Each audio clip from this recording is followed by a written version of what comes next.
Welcome back to my new blog. कैसे हैं आप सब लोग फ्रेंड्स। तो इस समय फ्रेंड टाइम हो रहा है 8 o'clock। तो इस समय छोटे वाला स्कूल जा रहा है और बड़े वाले के तो अभी एग्ज़ाम ख़त्म हुए थे, रिज़ल्ट भी नहीं आया है, तो उसका न्यू सेशन शुरू नहीं हुआ है, लेकिन छोटे वाले का हो गया है। तो फ्रेंड्स उठ तो मैं बहुत सुबह गई थी, उठ तो मैं 4:30 पे ही गई थी अपनी डेली रूटीन वॉक सब करने के बाद। तो अब मैंने छोटे वाले को स्कूल भेजा है। रीज़न क्या है ये पता है? नहीं वैसा जाओ न्यूज़पेपर लेकर आओ, पढ़ो थोड़ी देर। न्यूज़पेपर पापा ने फेंक दिया। फेंका नहीं है, जाओ रखा हुआ है ड्रेसिंग टेबल पे नीचे। अरे फेंक दिया, बता दो रहा हूँ। जब से बड़े वाले के एग्ज़ाम ख़त्म हुए हैं तो उसको मैं डेली कहती हूँ कि तुम न्यूज़पेपर लेकर आओ मॉर्निंग में पापा के पढ़ने के बाद, और जितनी हेडलाइंस है उसको पढ़ो। तो वो पहले तो बहाना बनाते हैं क्योंकि आजकल के बच्चों को हिंदी पढ़ते हुए बड़ी आफत आती है। इंग्लिश इनसे कितनी स्टोरी बुक पढ़वा लो ये फटाफट पढ़ लेंगे। तो आजकल एक ये रूटीन बनाई है इनकी मैंने। मैं देखो पानी आ रहा होगा, साइकिल अच्छे से धो लो। अभी पापा जब नीचे उतरेंगे ना नहा के तो दे आना उसको, और फिर फ़ोन नंबर से उसको कहना फ़ोन कर देगा तो उठा लाना। और मेरा वो पेज भी लगवा देना उसके अंदर। यहाँ पास में लेकर आओ, मोटरसाइकिल के पास इतना कीचड़ नहीं करो, वो झाड़ू लगाएगी। अरे नहीं होगी, तुम इधर की तरफ करो ना, उधर सब कीचड़ हो जाएगा। बहुत साइकिलें तो ऐसे कह रहे हो जैसे रोज़ तुम साइकिलों के काम करते हो। ये तुम्हारा साइड बिजनेस है क्या साइकिलें साफ करने का? प्राइमरी। चलो हाथ लगा लगा के धो, नहीं तो मिट्टी ऐसे ही जम जाएगी। तो एग्ज़ाम तो ख़त्म हो गए हैं, तो अब ये हो गए हैं बिल्कुल फ्री। तो जब बिल्कुल फ्री हो जाता है तब इसको याद आता है कि मम्मा मेरी साइकिल में हवा भरवानी है या इसमें ऑयलिंग करवानी है, क्योंकि स्कूल डेज़ में तो वाकई इन लोगों के पास टाइम नहीं होता है इतना। तो वही मैंने कहा जाओ तुम जब तक अपनी साइकिल को धो धाओ, नीचे पाइप लगा के पापा अभी आएंगे तब देकर आना। वरना स्कूल में तो बस थोड़ी देर पढ़ा, फिर उसके बाद भाई के साथ खेला और ख़त्म। हाँ इसको यहीं रखे रहने दो। अभी बोला तो पापा अभी नहा कर आए तो जाके दे आओ, और उससे फ़ोन नंबर ले लेना, उससे कहो अभी 10-15 मिनट में ठीक कर दें। फिर पापा के जाने से पहले इसको उठा लाना। सुबह टाइम फटाफट निकल जाता है, पता नहीं चलता है। और इस समय टाइम हो रहा है ब्रेकफास्ट बनाने का हस्बैंड का, क्योंकि वो नहा कर आ चुके हैं। और वो ब्रेकफास्ट में जो है ना मोस्टली प्रेफर करते हैं पराठा, और एक चपाती वो अपने टिफ़िन में ले जाते हैं। वो चाहे सब्जी कोई भी बनी हो, बस एक चपाती। तो आज मैंने बनाए हुए हैं ग्रीन वाला छोलिया।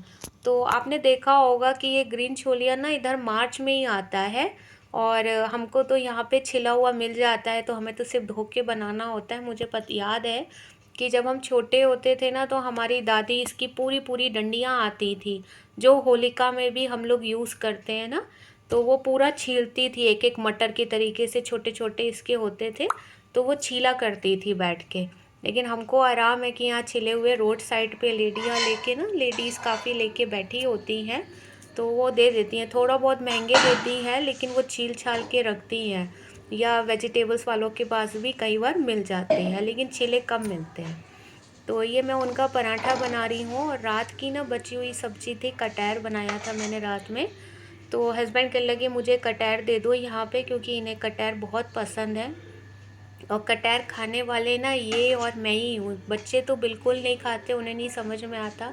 मम्मी भी थोड़ा सा अवॉइड करती हैं, छोटा वाला हो बिल्कुल, वो जो आता है ना कच्चा वाला, वो खा लेती हैं, लेकिन ये वाला नहीं खाती हैं।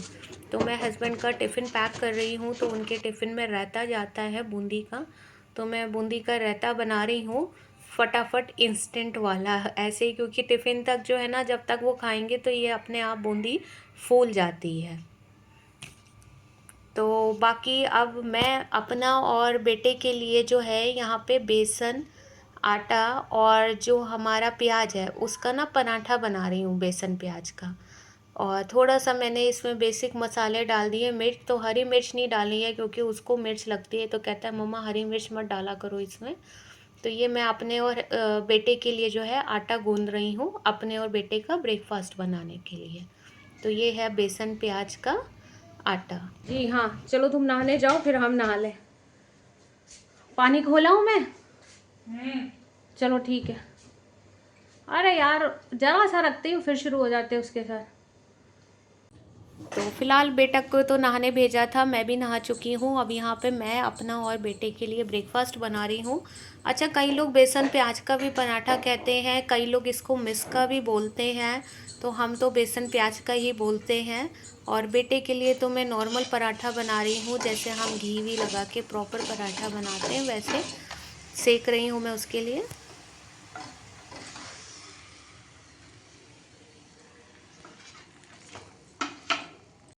ये जो शेज़वान की चटनी आती है ना, वो मेरे बेटे को बहुत पसंद है, हल्की हल्की स्पाइसी वाली। तो अपने लिए तो मैंने रोटी की तरीके से ही बनाया है, थोड़ा घी को अवॉइड करते हुए, और उसका मैंने प्रॉपर जो है बनाया है।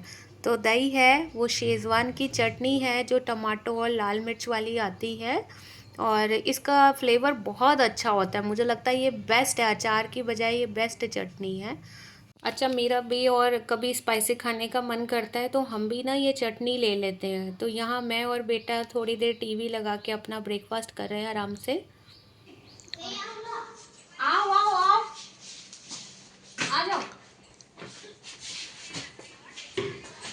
आओ इधर आओ, इधर कपड़े बदले, इधर आओ। ओहो, ये आज एनर्जी ज्यादा है कि गुस्सा ज्यादा है? आज गुस्सा है क्या? नाम चेंज करना क्या करे? अरे लाओ तो इधर। मारूंगा। क्यों भाई को मारोगे भाई? उसने मुझे सुबह थप्पड़ मारा था। अभी सुबह की कहानी खत्म हो गई, तुमने भी तो उसे मारा था रात में। 2 और पड़ जाएंगे, बहुत जोर से तमीज से रह रहा हूँ। तुम बड़े भाई होने का फायदा उठाते हो, लंबा लंबा। ला इधर ला, बस बस हो गया। को देख ले, इसकी मर्दानगी देख ले, कितना ये लड़ पाता है। मर्दानगी तो है ही, कंट्रोल कंट्रोल कंट्रोल। मर्द है, छोटा है तो क्या हुआ है? तो अरे कंट्रोल भाई कंट्रोल, अरे भाई कंट्रोल, गुस्सा ज्यादा नहीं करते, कंट्रोल। ये लो दर्श, ये देखो नमक डाल दिया बनाना में, खाओ दर्श। सीधे बैठो, गिर जाओगे बैठ के पीछे, सीधे बैठो। हाँ, चौकड़ी मार के बैठो। छोटा वाला स्कूल से आता है तो उसके कपड़े चेंज करने के बाद मैं उसको कुछ ना कुछ फ्रूट ज़रूर देती हूँ खाने के लिए, क्योंकि बच्चे ऐसे तो फ्रूट खाते नहीं हैं, उनको दो, लेकिन ये स्कूल से आने के बाद थोड़ी भूख लगती है तो खा लेते हैं। और उसको फ्रूट देने के बाद मैं तो अपने काम पे लग गई हूँ मंदिर साफ़ करने के लिए, क्योंकि नवरात्रि आ रही है। तो सारे मंदिर का सामान हटाते हुए, मूर्तियों को गीले गीले कपड़े से पोंछ पोंछ के रखते हुए साइड में, तो आज प्रॉपर साफ़ सफाई के मूड में हूँ। और ये मैंने ना घी भी पहले निकाल के रख लिया था, तो क्योंकि मैंने अभी घी निकालना था तो ये मैंने नवरात्रि के लिए साफ सा घी जोत जलाने के लिए जो हम यूज़ करते हैं वो निकाल लिया था, और ये बत्तियाँ भी घी में भिगो के रख ली थी। तो ये बड़ी बड़ी मूर्तियाँ हैं जो मुझे स्टूल पे खड़े होके जो है ना पोंछना पड़ता है, क्योंकि मेरी इतनी हाइट नहीं है। और मैं पहले से इसलिए तैयारी कर रही हूँ क्योंकि मुझे नवरात्रि में लगता है कि हर चीज़ बिल्कुल परफेक्ट होनी चाहिए। तो ये मैं एक लेकर आई हूँ सामान में, एक कांच का बाउल है, थोड़ा सा लेमन है और थोड़ा सा liquid warm water.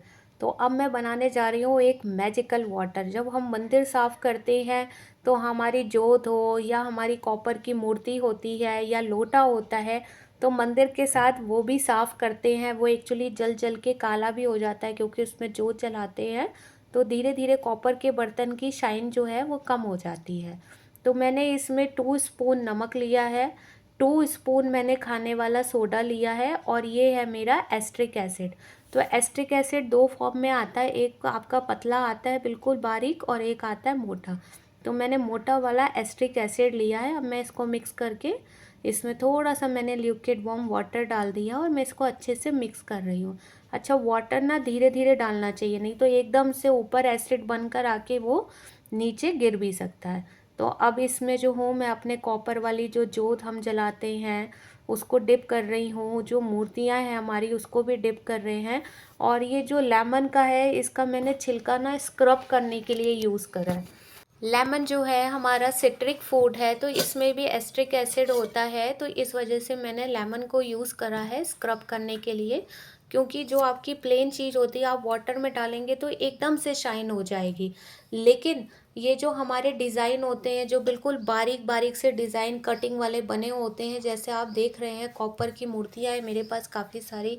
Shiv Parvati ji की है, कृष्णा जी की है, हनुमान जी की, और हमारे बाल गोपाल लड्डू गोपाल की है। तो इनको मैंने जो है ना इसके अंदर डिप कर दिया है। तो वाटर मुझे थोड़ा सा कम लग रहा है इस क्वांटिटी के अंदर, तो थोड़ा सा मैंने जो है ना एस्ट्रिक एसिड डाल रही हूँ और थोड़ा सा वाटर और ऐड कर दे रही हूँ, ताकि वो आराम से अच्छे से डिप हो जाए इस वाटर के अंदर और क्लीन हो जाए। और तब तक मैं थोड़ा हल्का हल्का सा इनको स्क्रब कर दे रही हूँ धीरे धीरे से, ताकि वो जो कालक है या जो अंदर तक मैल घुसी है वो साफ़ हो जाए। तो फ्रेंड्स ये मैं दोबारा पानी बना रही हूँ, क्योंकि उस पानी के अंदर मैं बहुत सारा जो है ना ऑलरेडी क्लीन कर चुकी हूँ। तो ये देखिए ये एक लोटा है मेरा पुराना, और ये देखिए इस एसिड के अंदर डालते ही इसका कलर देखिए कैसा चेंज हुआ है। तो देखिए कितना कट गया है, क्योंकि ये प्लेन था तो इसकी मैल तुरंत के तुरंत ही उसमें कटती चली गई है। तो ये माता रानी की मूर्ति है, तो बचा हुआ जो एस्ट्रिक एसिड था वो मैं माता रानी की मूर्ति के ऊपर डाल रही हूँ, क्योंकि ये मूर्ति बहुत हैवी है और बड़ी है, तो किसी उसमें आना नहीं था। तो इसी वजह से इस मूर्ति के ऊपर मैं धीरे धीरे धीरे धीरे हर जगह पे पानी डाल रही हूँ, ताकि ये भी कॉपर की हैवी मूर्ति है तो कॉपर की मूर्ति इससे साफ़ हो जाए। तो माता रानी की मूर्ति को जो है ना मैंने इसी अपने मैजिकल वाटर से साफ़ करी है। तो देखिए इसकी शाइन भी बढ़ गई है धीरे धीरे, लेकिन उसके बाद भी मैं एक नॉर्मल पानी से भी जो है ना इनको साफ़ कर देती हूँ, क्योंकि माता रानी है तो थोड़ा कॉपर तो साफ़ हो गया, लेकिन माता रानी को एक हल्का सा स्नान करवा देते हैं और हल्का सा इसके ऊपर लेमन जो है वो रगड़ देंगे। तो